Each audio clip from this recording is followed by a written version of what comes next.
watching the game. After an unexpected finals run last season, the Boston Celtics are back on top of not just the Eastern Conference, but even the league standings. And still with us this time to talk about Boston's run this season is NBA hype analyst Charles Chu. Charles, welcome back. Thank you for still being with us. But okay, let's get right into it, Charles. Boston has a 24-10 record. They are 5-5 the last 10 games. Do you think this team is peaking at the right time, or are they considered to be like one of the best teams right now in the league? I think they are one of the best teams in the league. They've picked up from where they left off in the finals. You can hear all their guys say they know what it takes now to win.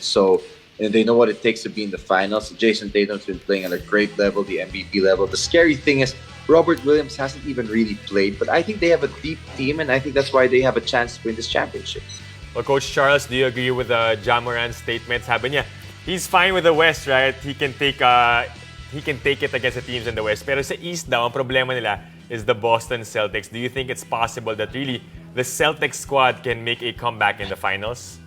Oh, I think so. I think they have a good chance. Obviously, you can't count out the teams like the Nets, the Sixers, and the Bucks. I mean, I know the Cavs are right there, but to me, it's those four teams that really have a chance. Obviously, you can't count out Giannis and the Bucks. They're a championship team. Their players are still there. The Sixers are playing at a high level right now with Embiid and James Harden playing some great basketball. And then Kevin Durant and the Nets are also peaking pretty well right now. But, I wouldn't be surprised to see the Celtics. Why? Because they're such a solid team. They're very well coached. They have enough role players. They have enough star players.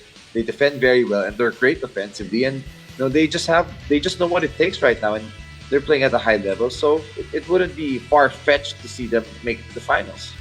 The last time that they did make it to the finals, a lot of people were saying it was just a lucky break para sa kanila. A lot of people on the other team, they were unavailable. They had health issues. Do you think the Boston Celtics need to make it to the finals again just to prove to everybody that it's not a fluke?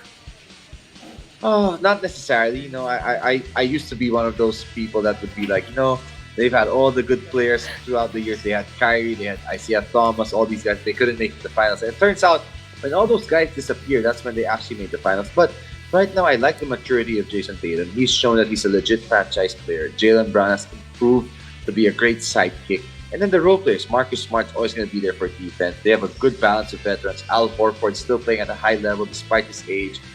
Grant Williams is a role player. And then again, Robert Williams hasn't even played.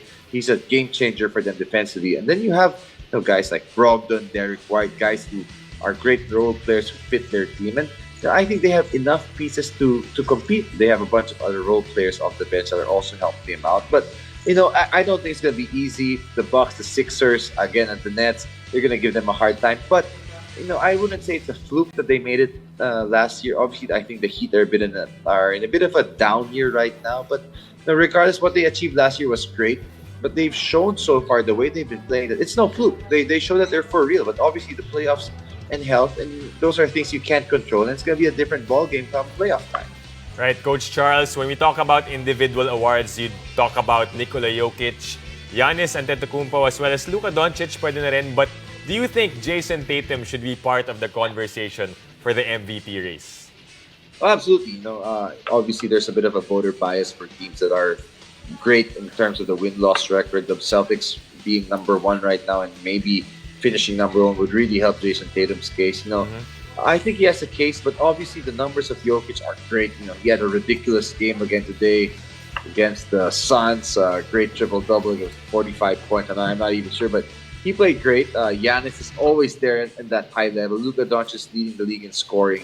He's being great too, but and then Joel Embiid also wants to win that award, but you can't count out Tatum. I know Boston has a bit of a team game, but they're not where they are without Jason Tatum, and that in itself would be enough for him to be a candidate for that MVP award. Obviously, it's still early. We're not even halfway through the season.